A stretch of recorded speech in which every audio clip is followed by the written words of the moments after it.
Hello guys, welcome to the Foil Series episode 3. So today we're going to be doing round number 3. Let's go. Tournament is about 70, well, it says 72% completed. That means that we should have perhaps 2 more rounds. Let me go ahead and check. We should be on round, okay, so we're in round 6 right now. It should be 8 rounds, so it should go ahead and take a little bit more. But let's go ahead and see how many players are still active. We have 96 players active, so we lost 1. Let's go ahead and get a sequence.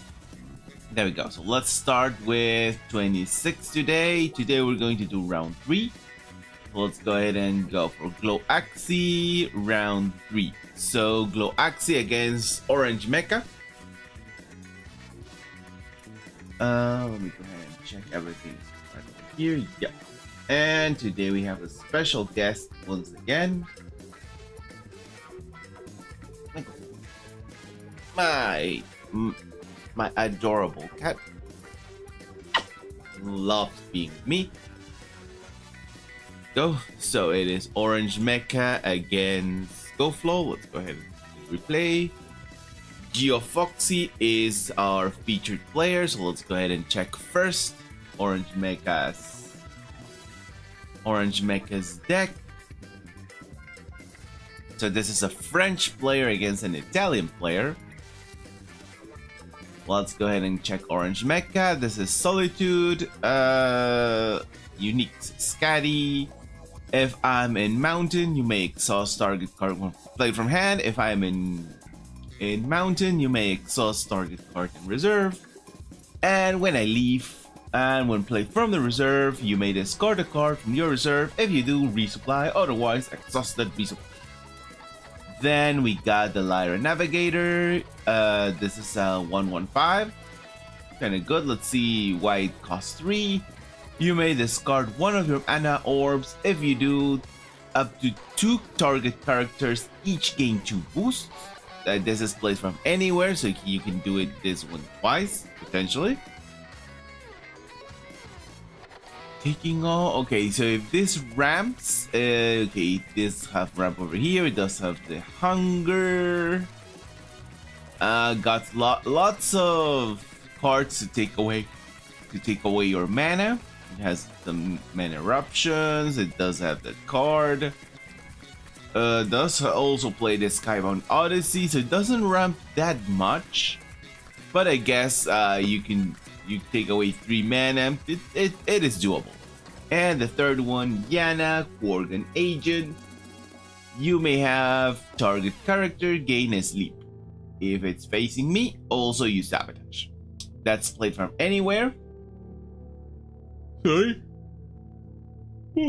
Sorry. And when you pass first, if you control a fleeting character, I gain 2 boosts. So not only can you get a counter, potentially also get a Lua. You can have her be 4/4, a 5/5/4. And a target character gains a sleep. And if it's facing her, Sabotage. So, pretty good card, especially for Soledad. Let's go ahead and check now your Glow Foxy. I'm not sure if it's Glow or Geo. Let's say it's Glow. Let's go ahead and check Glow. He's playing Sigismar. Ozma. If you have less than 8 mana orbs, draw a card. Pretty basic. If you have less than 8 mana orbs, draw a card. They are both played from anywhere. This Ozma can also create an Orders Recruit, and this one can make your next Bureaucrat cost 1 less. And Quetzalcoatl. When an opponent draws 1 or more cards, you create a recruit and also draws a card. So uniques are basically helping Glow with the draw problem that Sigismar faced.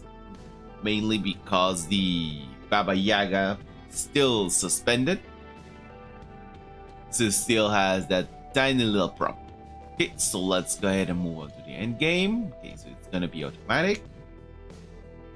go. Oh, forgot to open it here.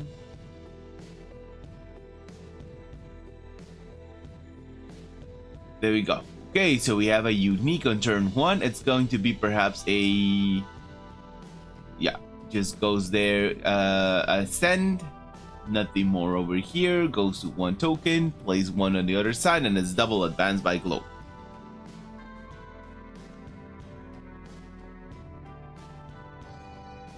Go. Just in case, let me go ahead and have my chat over here. There we go. So both of them go down. Glow is ahead right now. Probably, since he's the first player, he's most likely going to be playing, I'm guessing the after you on the hero side. No point playing anything else. Most likely not going to win against that force. Keeps up his advantage of 1 expedition and denies the 2nd token for Soledad, sorry.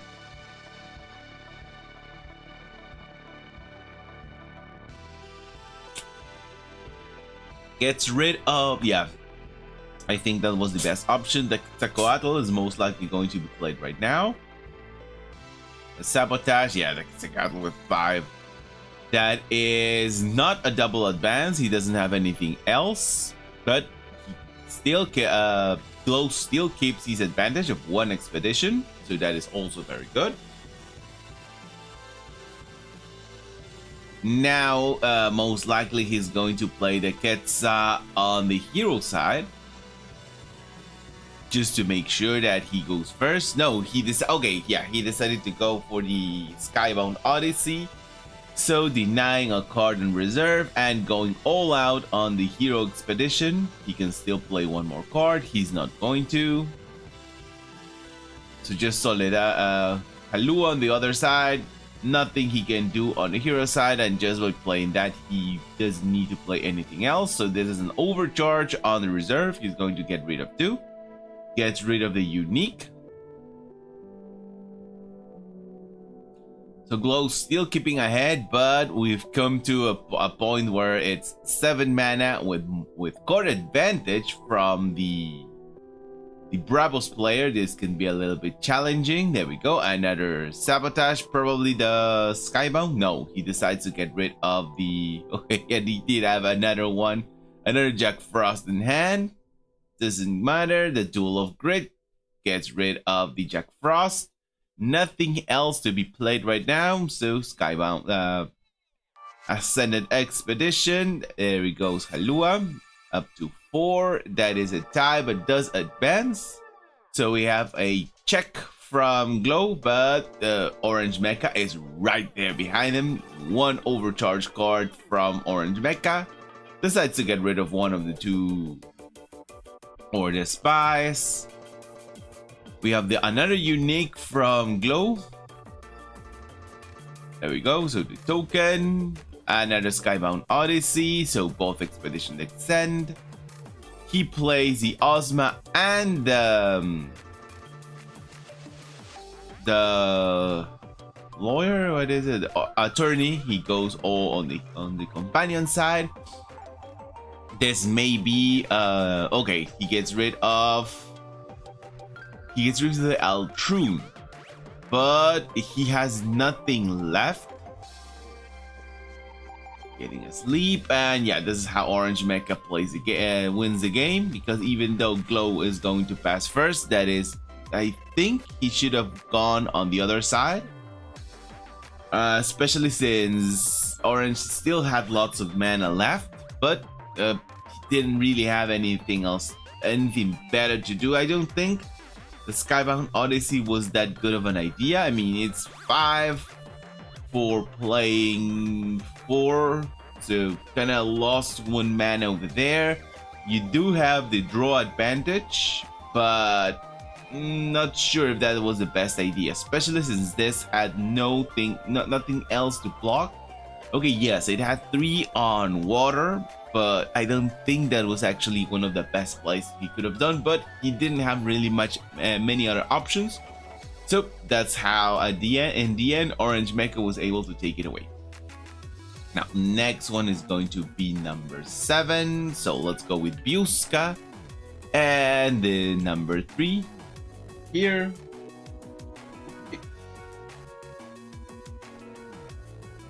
So this is going to be Biuska. So right now our featured player is the winning player. Let's go ahead and check over here. This is a French player against a Spanish player. So this is Brav Unique. 3 uniques. There we go. So Scotty, played from anywhere. If I'm in Mountain, you may exhaust target card in reserve. When another character you control gains fleeting, target character other than me gains 1 boost. Then we got the Shortage Supervisor. If your hand is empty, draw a card, otherwise resupply. And Bravo Spendicard. This is played from anywhere, and a reserve. The next character you play this turn costs 1 less. And the Bravo Spendicard. If you control 2 or more boosted characters, sabotage. Otherwise, you may exhaust target on reserve, so you always get a use out of him. And at Dusk, if you control 2 or more booster characters, draw. Okay, pretty standard. Got the Tiny Jins, got the Hunger, the Fire Rabbit. Yeah, pretty standard. He only plays with 2 Havens, so he doesn't. If he loses 1, it seems that he doesn't matter that much to him. Now let's go for Biuska. He's part from the hat. Not sure. A Hispanic altered team. If I'm not mistaken, that's what hat means. Then we got the Lyra Scald. At Dusk, you may discard a card from your reserve. If you do, gives Anchored. Tomo Gozen. I can be played if you have less than 6 mana orbs. There we go. And play from anywhere. You may put a card from your hand in reserve. If you do, I gain 1 boost for each card in your reserve. So only yours. This is a common Anansi. And Hatter. When you play another character with base statistics 0, you may cycle a spell from your reserve to your hand. And the reserve ability, you may return a card from your reserve to your hand. Basically doing the same, but this is any card, not just a spell. Go. So let's go ahead and check the end game. Go to the end game. Let's lock it here. First play is going to be Biuska.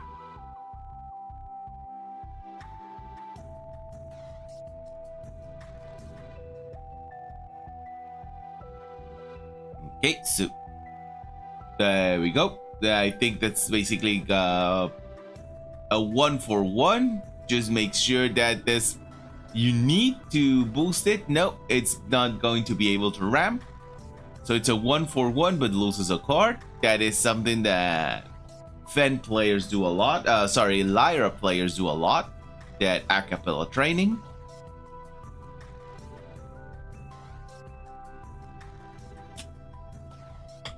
And just in case he also, very good card to get in the reserve, so he can go to both sides. Unfortunately, the Clute is going to block 2 cards.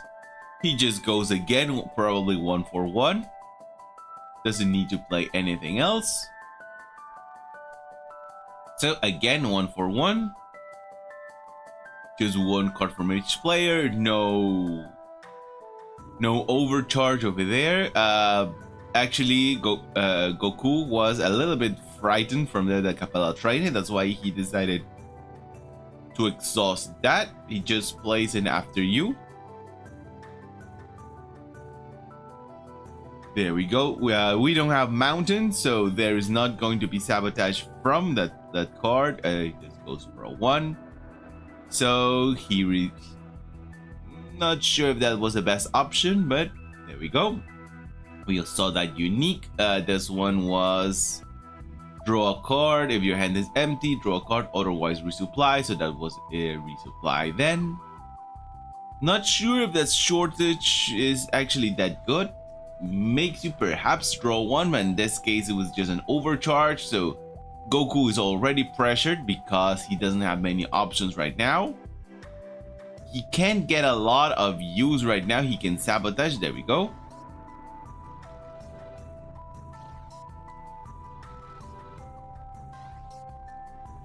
Oh, sorry. It was okay. So he plays the Requiem to get rid of the card, and the Talarian Skater just goes ahead and pops up on the other side.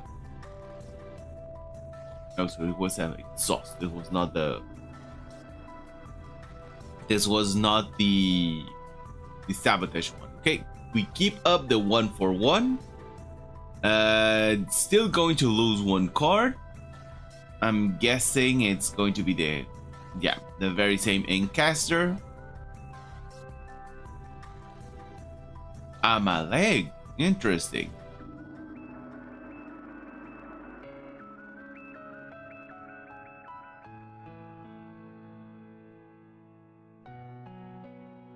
He has 2 cards, so he can discard them and draw 2 more cards. And for some reason the game froze, so let me just go ahead and move it along once again. There we go. Come on.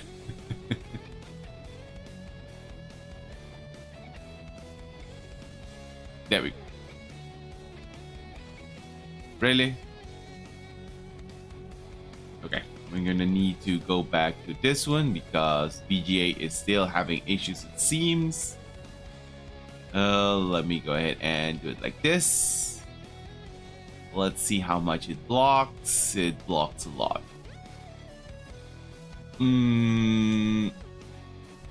Let's try it once again. Yeah. Fortunately, it looks like BGA is doing its thing.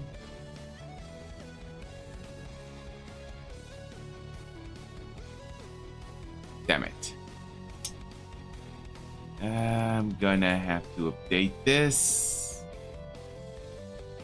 And let's see if I can go to a specific move. Right. Let's go ahead and guess this was number 73.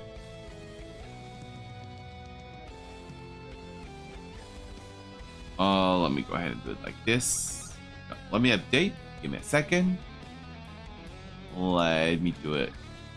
This 73.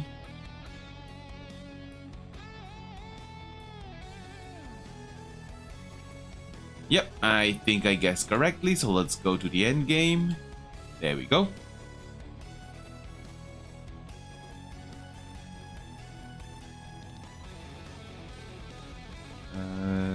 No, it's not right. Should be.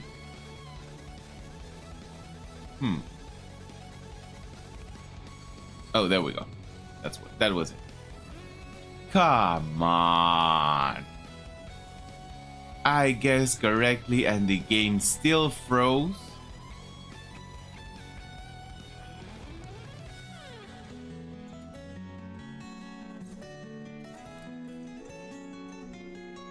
Come on, BGA.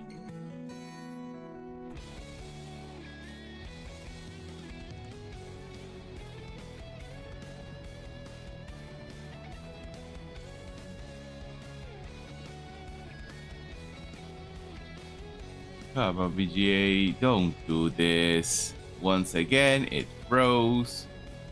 Let's go to specific move. Let's see, 75.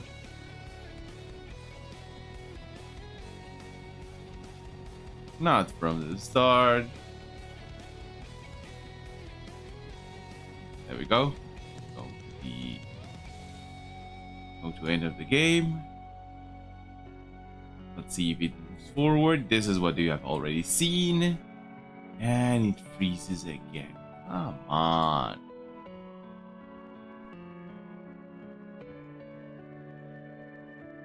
Let's go to 80. Let's try to move a little bit ahead. No, just doesn't want to go. Let's move to number 90. Let's move on to the next day. See if it works.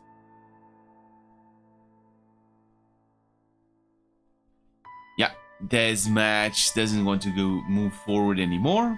So we have basically got to call it right here.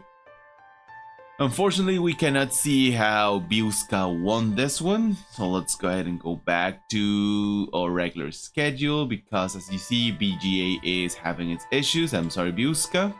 Let's go to 96 then. Then let's go to Rogelia, and this is number 3. So against AK-47. So our feature, this was cancelled, so Rogelia apparently didn't get to finish, but let's look at it anyway. So this is Rogelia, and now let's go for AK-47. So this is a Belgian player against an Italian player. Let's go ahead and check first AK-47. This is a CRS at 4. Smoldering Gin, a Dusk. If I'm fleeting, put the top card from your deck in your mana zone as an exhausted mana orb. And when you play it from reserve, target character gains 1 boost. And when you play him from the hand, if you have 6 or more mana orbs, target character gains 1 boost. Okay, so pretty basic Smoldering Gin.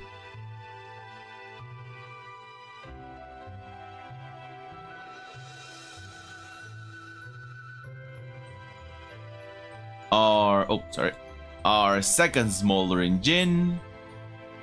When I leave the expedition zone, put the top card from your deck in your mana zone. Basically another basic Smoldering. When you play from reserve though, if you control 2 or more permanents, create a Brusbug 2/2/2 token in your companion expedition.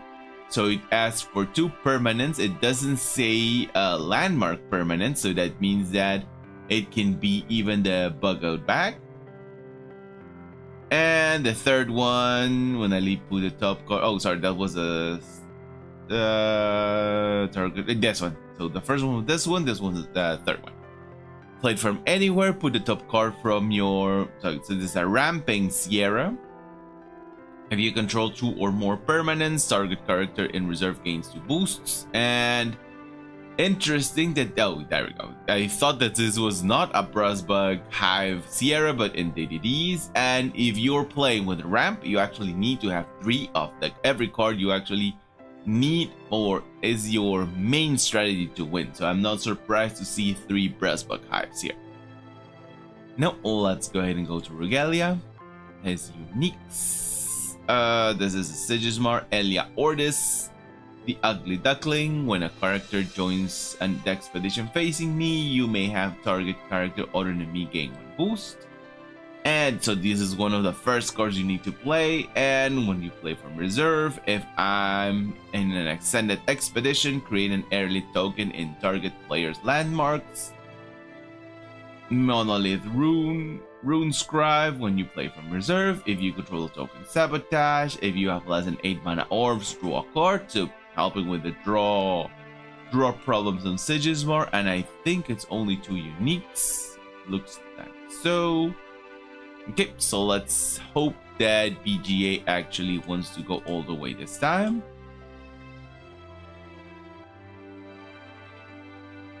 There we go.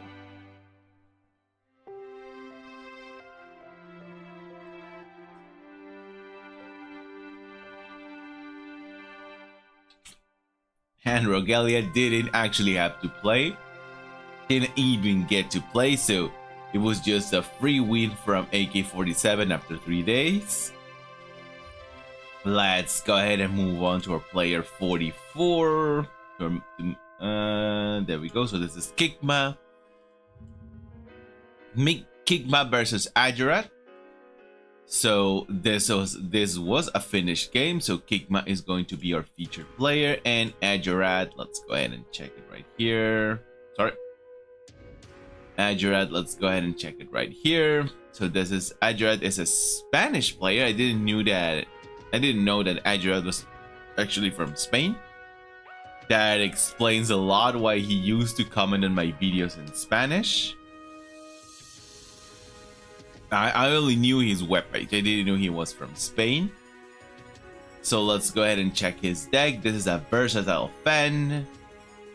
Lyra Claws Dancer. When you play from hand, up to one character gains fleeting, and play from anywhere. You may pay 1. If you do, you may return a card from your hand.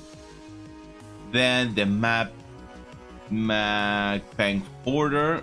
I'm used to the name in Spanish. You may have 2 cards. You may have 2 or more cards in reserve. Draw a card. This is play from anywhere. Play from reserve. You may pay 1. If you do, I gain 1 boost for each card in your reserve. So a common and Nancy. And you may have target character other than me lose fleeting as support ability. And the Sea Nymph. If I'm facing an expedition in water, resupply. If I'm facing, not if I am, if I'm facing. Play from anywhere, play from hand. If you have 6 or more mana orbs, create an early token in target player's landmarks. And the support ability, the next character you play this turn costs 1 less. There we go, so that was Ajurat. Feature player right now is Kikma. So let's go ahead and check Kikma right now. So Kikma is also a Fen player with a Fen called Frankie Paint. Unique, Studio's Disciple. Played only abilities only from reserve. You may put a card from your hand in reserve. If you do, up to 1 target character with hand cost 3 or less other than me gains anchored, so he cannot anchor himself. Support ability, the next spell you play this afternoon costs 1 less, so a traditional Studio's Disciple in that sense. A Tenuki.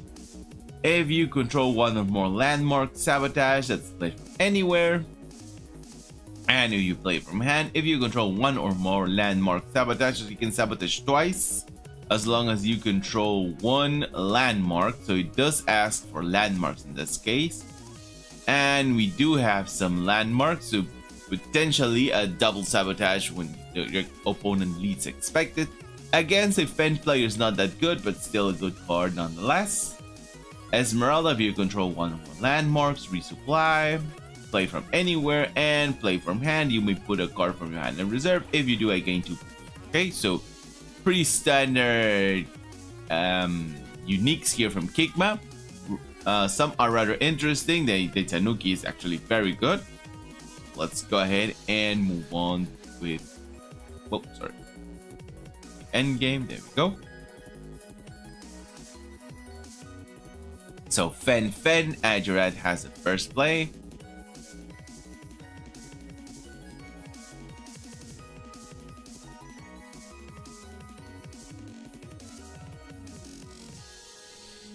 Traditional opening, just drawing 1, so I go all out on one side, and that means that Hatter goes to the other side. Basically, Hatter didn't have anything to do on the hero side, so that's a 1-for-1. A traditional opening for Fen players. They start ramping up towards the 6 or 7 is when they get lots of options to do.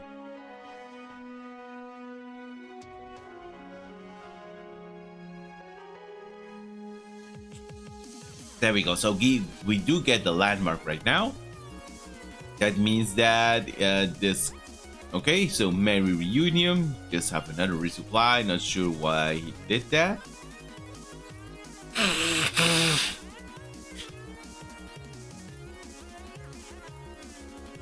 Yep, there we go. So Kikma just overcharged his reserve. Not sure why he did that.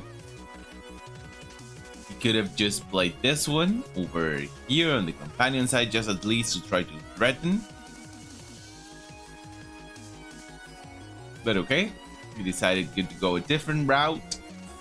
That means that he's 2 expeditions behind. Now we have the Lyra Navigator, a very good card to pair up with the Will-O-Wisp. Decides to go all out on the double sabotage. That's also very good use of the card. There we go. So setup turn from Ajurat. Once again resupply. Why is he overcharging his reserve so much? Okay, in this case, he could play it for free. Does get a draw as well. Lyra Navigator just gets a resupply, right? Yeah. Moves it to the other side, so that is a 1-for-1. Still Adjurat keeping his 2 expedition advantage. Has to get rid. No, it doesn't have need to get rid of a card. Even though he did have the double sabotage, he's still pretty much in a tight position right now. So another sabotage goes through, gets rid of the Hatter. Esmeralda for 2 with another resupply. He can get rid of the cards he played right now. So the Mapping Porter. There we go. I was expecting something like that. I think his best play is just to pass. Okay, if he gets the 2 boosts, he can block. So he gets the 2 boosts. He's able to block on the companion side. Plays for 1. And with that, the Hatter helps once again the advance. But Adjurat is getting out of options.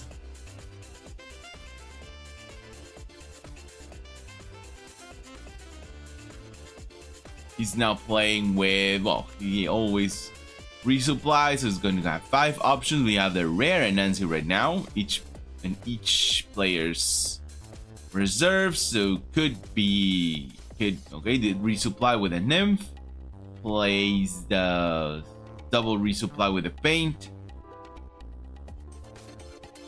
the paint house, sorry. Twinkle for 2. What is he going to sleep? He's going to sleep the Hatter. He knows most likely that's going to lose. And goes all out with Acapella Training, getting rid of that. Well, he just played it because he could. Gets rid of 2, so it's going to play the Nuit on the other side. Just to block it, just to have 1 expedition ahead. There we go. So recovers a little bit of ground. It's just now 1 behind, but still got lots of terrain to keep up. Especially I didn't understood that double the resupply. That was to me it was a little bit risky. There we go. So the Nancy with all the strength in the world with Acapella Training. That means that it's not going to be half play again. Twinkle on the Hatter once again. No, he decides. Ooh, that could be troublesome. Yeah, moves it to the other side. So not winning today. So that is once again that was a risky move, especially since you knew that the hook was there. And we have a double Frankenstein, but they are in the hand, not in reserve. Something that you actually want in reserve. I don't think that he can play cards down. He is on the risk. Okay, so this is a potential double advance for Kigma, if he can play it right. There we go. Plays a hand down. There we go. So that's what he wants. He wants it right down over there. Returns the card from hand. Not going to help her this time. There we go. So for 2. Double resupply.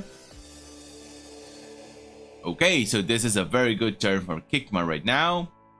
Once again with the pass, but even if he wins on both sides, he's the only drawing right now.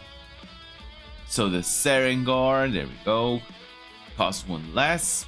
Puts lots of energy over there with a 4 and an Anchored. He's just bidding his time in order to do something else later. So that is a double. Check. So each one is 1 expedition from winning the game. But we have a potential double resupply and a Nuit in hand. So this could get a little bit intense towards the end. Gives 2 to the yeah, and I think it does also the better option just to give it to plays 2 and passes. What? And that's how we played it? Oh, because the Nuit forces both players to pass, right.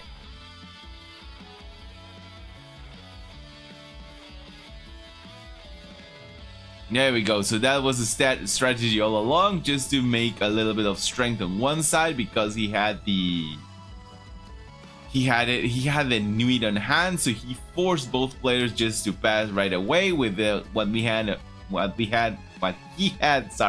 right now, and that's how Kigma wins. It was potentially a good day for Ajuret, but the Nuit just simply ends the day, and that's basically it. And that's how Kigma did it in the end. A very good play from Kigma right in the end. Lots of turns I didn't understand what he was doing, but in the end he was able to take it all away. So now it is Rob Vegas versus... Rob Vegas from Oida versus... The game was abandoned, unfortunately, but we're still gonna see how much we were able to see. So Rob Oida is our featured player. Let's go ahead and watch Yoxebul. What did he have? So Yoxebul is a French player against Rob Vegas, that is from Austria. So we have the Bazira, a classical Bazira with 2 hungers, the tiny Djinns, the fire rabbits, the blade dancers, though he has the rare blade dancers. Haven, the Bravos Bastion, and there we go with the uniques. Spirit Wielder. When played from reserve, you may discard a character from your reserve. If you do, I gain 1 boost per boosted character you control. So kind of an endgame card, a good card, but from an endgame. When I leave the expedition zone, if I was boosted, draw a card. So even if he leaves just to fleeting, he allow you to draw a card as long as he's boosted. Hua Mulan, at dusk I use fleeting. When I leave the expedition zone, you may pay 1. If you do, you may discard target permanent. So kind of a Hua Mulan from the beginning. And Atlas, I am gigantic, and when you play him from reserve, if you control 2 or more boosted characters, draw a card. So pretty standard uniques, good uniques, but pretty standard uniques. So that's Yoxebul. Let's go ahead and check Rob Oida. Sorry, Rob Vegas from Oida. We have the Extended Trooper. If I'm in Extended Expedition, I gain 1 boost, otherwise my expedition extends, and I gain 1 boost. So either way is gaining 1 boost, but she can go to 344 for 3, so that's a very good unique. Melusine. If 1 or more of your expeditions is ascended sabotage, otherwise my expedition ascends. That's play from anywhere, and play from anywhere if you have 6 or more mana orbs. Starboard expedition ascends, so she can ascend both expeditions if she wants. And the support ability, the next permanent you play this turn costs 1 less. Permanent, she does have permanents. She has the Manjet, ascends target expedition, and the Origarium ascends target expedition. But this is the rare one that makes a character in an ascended expedition gain 1 boost. And finally, Yana Quargan Agent. Let's go ahead and look at our hands first. Abilities from hand first. If my expedition is behind, draw a card, otherwise resupply, so kind of always get something out of that. If you have 6 or more mana orbs, I gain 1 boost.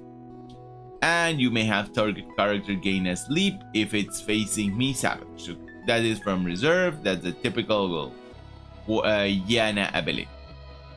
So let's go ahead and move on to the end game.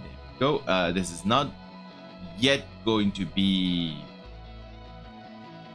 automatic, so give me just a second. There we go.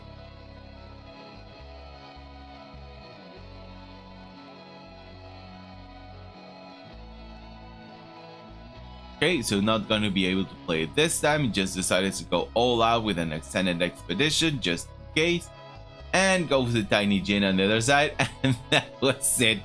No more game. It was just a round one. Even though turn one. Even though it's a round three, they should have gotten used to it by now. I think this was the round that was on the weekend, so they can kind of understand what happened here. So unfortunately, we didn't get to see much play over there. So let's go to number 16. That is Agent Pataito. So he is against Ted the Totem. We have seen Ted the Totem before, but right now it is Potato. There we go. Potato is our featured player. Let's go ahead and check Ted the Totem. So French player against an American player, so Agent Potato. Most definitely then it's Agent Potato. So let's go ahead and check once again. Ted the Totem, he calls his Sigis Marfen because of the amount of resupplies he has. So when another non-token character uses Expedition, if you control a token, resupply, and with support ability that he can create a token in your Expedition. Or this Trooper, when another character joins your Expedition, resupply. The next card you play this afternoon costs 1 less. Play from anywhere, and play from anywhere as well. If you control a token, create an Ordis recruit in your companion expedition. So helps with having a double token. Ordis cadets, playing from hand. If you control 1 or more landmarks, create an Ordis. I think he has no landmarks, right? Yeah, he has no landmarks, so the first ability doesn't help out at all. And then has a resupply when a non-token character joins your expedition. So that's why he calls us a Sigis Fen. Let's go ahead and check Agent Potato. So yeah, a traditional Bravos player with a tiny gins, with hunger. Let's go ahead and check the uniques. Ratatoskar, all abilities from reserve. You may put a card from your hand in reserve. If you do, draw a card and draw a card. So you can put both a card down to be helped out by the Bastion, and draw in response, draw a card and naturally draw a card when played from reserve. Axiom Salvager, played from anywhere, you may put a card from your hand in reserve. If you do resupply, at dusk you may put a card from your hand in reserve. If you do, draw a card. So basically helping out a lot. Support ability, the next card you play from your hand this turn activates its from reserve ability, so this could help a lot combining with the Ratatoskar. So for one, having to draw 2 cards and put a gun in reserve to have to be helped again by the Bastion is actually very good. And finally, the Snowman, unless I'm in water, I gain fleeting, play from anywhere, and play from anywhere characters you control gain 1 boost. So this is more of an end game when you have your kind of a mid-range. When you have lots of characters in play, you play him and all of them get boosted. So that is Agent Potato. Let's go ahead and go to the end game. Yeah, this is going to be automatic. Good. Let's go ahead and block it right here.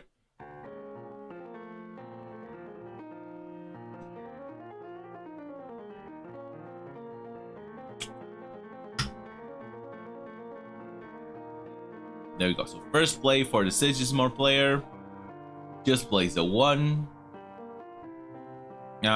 He may go... Okay, so he sacrifices a token just to get 2 more cards. There we go. He's winning that side anyway. So it's a 1-for-1, but card advantage from Ted the Totem.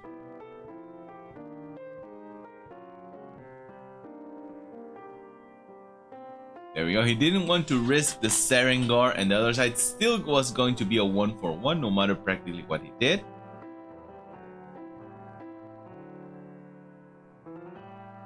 Now we have Buddha. Goes ahead and ensures the draw. And with the Ascended not the Tengu, still not Ascended. So goes ahead and it's a 1-for-1 again. No, soar to ascend the expedition to be able to do a double advance right now. So Ted the Totem taking the advantage of the new Ordis. The new Ordis mechanic. Basically it's an Ordis mechanic, the Ascended Expedition. The Tengu is now going to have the Ascendant as well. So it's not exclusive from Ordis, but basically Ordis is the one that has easier access to it. Again with a sword, I'm guessing it's on the other side, okay. So the Tengu ascends at expedition. No, doesn't it? This Tengu doesn't do... No, okay. So only the rare ascends. There we go. So he's blocking right now. Completely blocked. So move it. Just drawing. Potato drawing the game. No overcharge from Potato. So that's good. He can also ensure ramp this turn. He has double ramp. Gets rid of the rage. Yeah, I think that was the best option. So with Buddha, I think the best option is, yeah, to block there. Doesn't move forward right now, but he is blocking. So there's a token on each side. There we go. And with this one, it's going to be hard to counter. The Duckling just to block. He still has 4 mana left. No more play from Potato. He exhausts the card just to exhaust it. He's still not moving forward, but there we go. That could be the... Now, he decides to draw. No one advances today. Yeah, we have one advance, but because of the Ascended. So just one draw, one card draw in this case from the Totem. He overcharges his reserve. I'm guessing a turn is going to leave. There we go.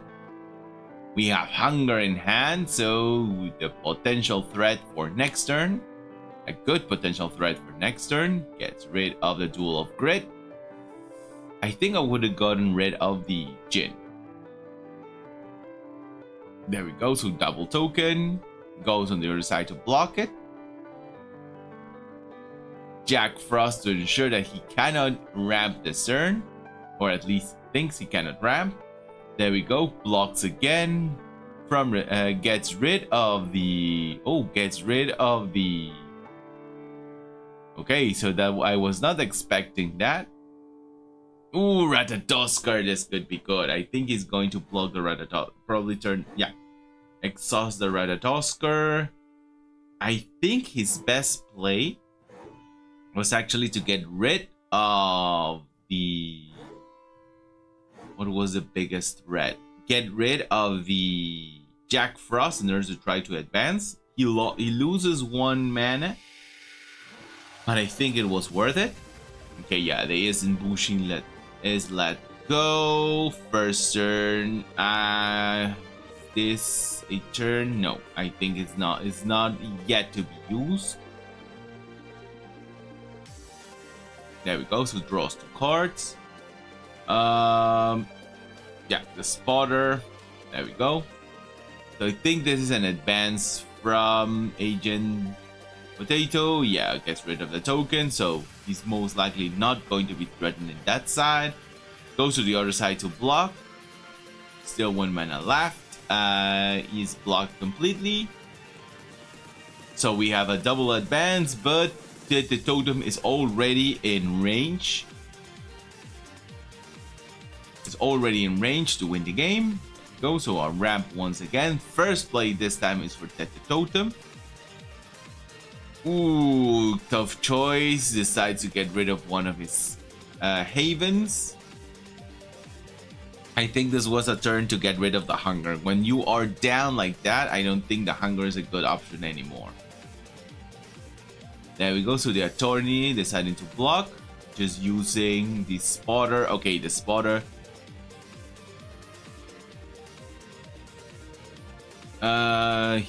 What? Okay, this is their rare. What does it do?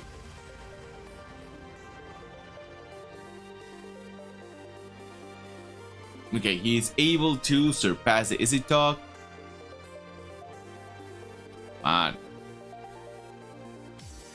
Okay, he reveals it, and I didn't know why he lost it.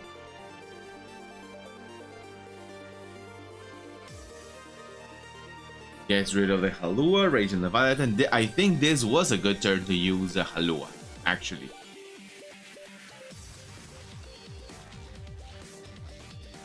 Because it's a giant, he could have won on both sides using lots of strength with him. Threatening right to the end. Not sure why the hunger was lost. Because it says reveal, and he revealed it and lost the hunger, and it is not anywhere. So not sure what happened with the hunger over there. And the game also frozen us once again. Really? Really, BGA? Let me go ahead and check what move we're on. We're move 140. Okay, so the game just kept on moving. So let's go ahead and say this is move 122. Let's go ahead and move to go ahead and move 22. Yeah, so this is what we are right now. Let's try to go to the end game.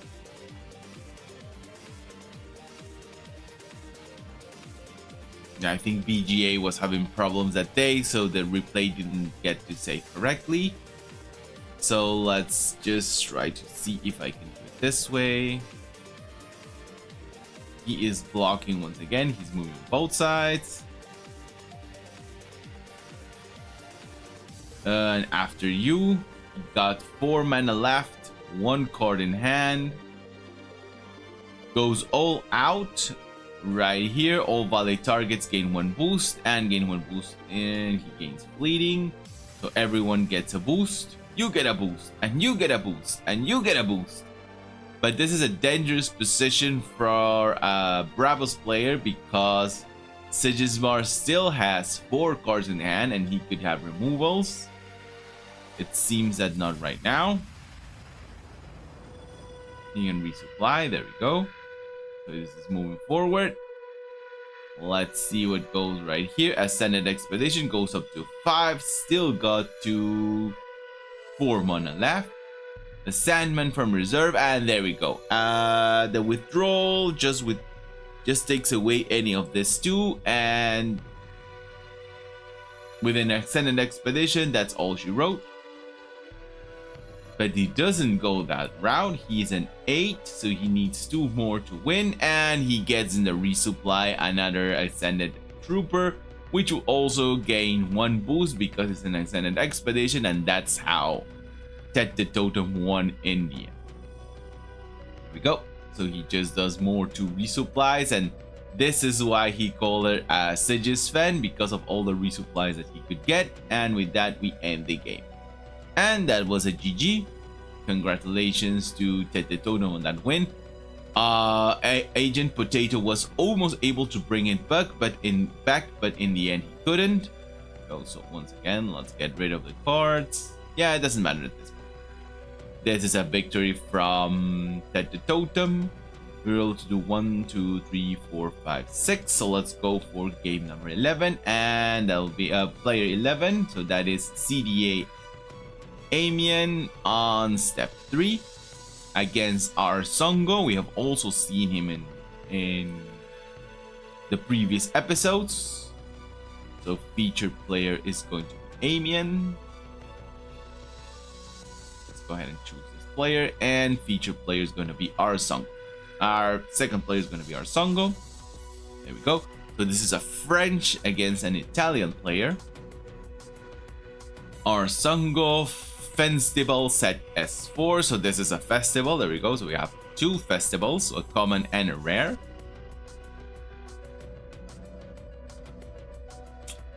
Uniques Ouroboros Trickster.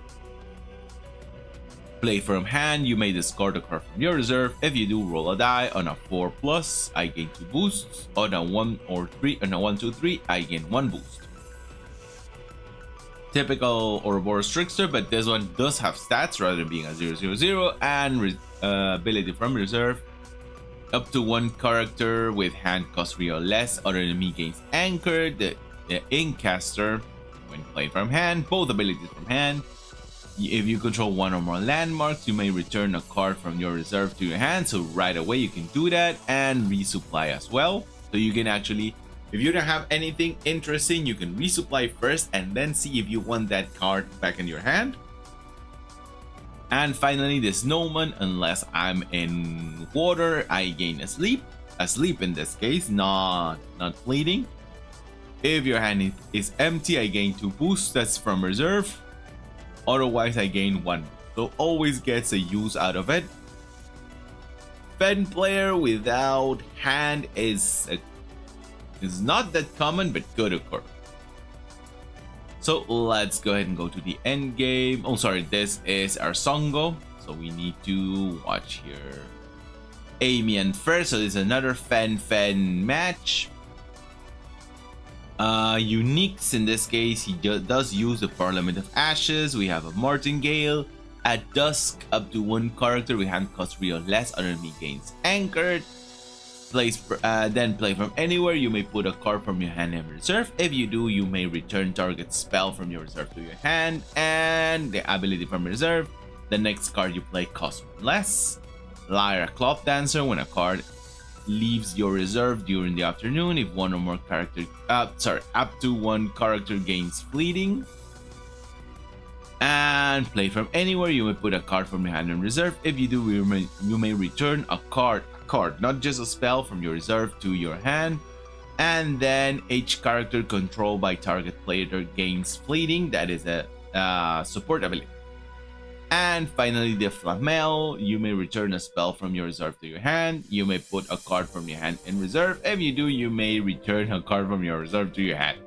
Okay, so lots of text. You may return a spell from your reserve to your hand. That's played from anywhere. And you may put a card from your hand in reserve. If you do, you may return a card from your reserve to your hand. So something that you don't mind having in reserve and something that you want to your hand back. There we go. So this is the last game, guys. This is not gonna be automatic. Let me go ahead. Based on ELO, the player that should have won, it's actually the player who won, that's Amian. There we go. So let's move it right now. First play for Amian, just draws a card to see what the other side does. He has an Incaster, so he can just take it back. He decides not to block. You have a double advance. Considering they are both Lyra players, they want to know as much of the terrain as they can. So that's why he didn't block. He's going to get back his draw. There we go. And switches off the first player to Songo. And let's see what they get in the resupply. The festival. So he reveals his master strategy. There we go. And we're probably going to get, yeah. Decides to get rid of it right away. He can do a double advance. No, I think he can't. He's going to lose a card nonetheless. He's probably going to lose the other Incaster and get back the Off You Go to his hand. There we go. Yes, the Off You Go to his hand. And with the overcharge, gets rid just of one of the Incaster. Ouroboros Incaster, I think he could have done a double advance if he had used the Incaster to play the Shiva back to his hand. Okay, so he's just drawing once again. There we go. Gets rid of it again. No more play this time. Gets rid of one. And the Shiva just does the single advance. So right now, Amian is 2 expeditions ahead. And still has the Incaster to keep getting back that Off You Go. Parliament of Ashes. I think the Slate of Hand is going to be the one. Oh, he doesn't mana, right. So we have a double Parliament of Ashes, double Parliament of Ashes. There we go. The resupply. What's this? The Munasi.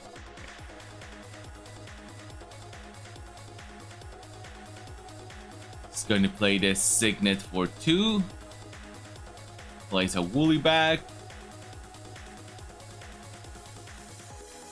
And gives one of them anchored. There we go. No, not trying to do right now the festival. 3 expeditions, okay. Off you go. No, the Sleight of Hand gets rid of the Cloth Dancer.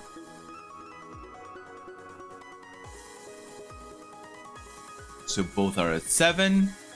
Woolly back right there just to threaten, almost like playing like a Sigismar.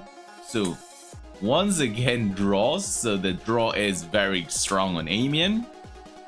Sleight of hand to get it back to his hand, and very good to have that card, you know, that can act as a free anchor. There we go. So Merry Reunion gets to play a card for free, and then Nancy, a very good card to have. Just draws once again, still 4 mana left.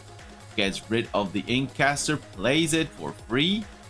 He still needs a sleep, so he's not going to get it right now. He's just getting the anchor just in case. So a very heavy resupply there. Just with 1, he's going to be able... Okay, so he gets rid of 2 in order to play the Shiva for 1. The Shiva gets rid of the Festival. Anchors anchors his own, because of the strength he has, anchors up his Flamel, gets rid of 1 card. Finally, the Off You Go leaves play.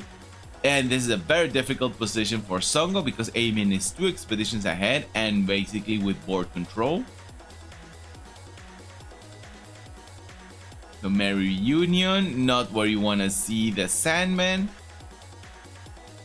There we go, draws once again, so that is just 1. Decides to play the Counting Sheep. Both get asleep. Gets a Requiem in hand. Okay, gets a Requiem back on hand.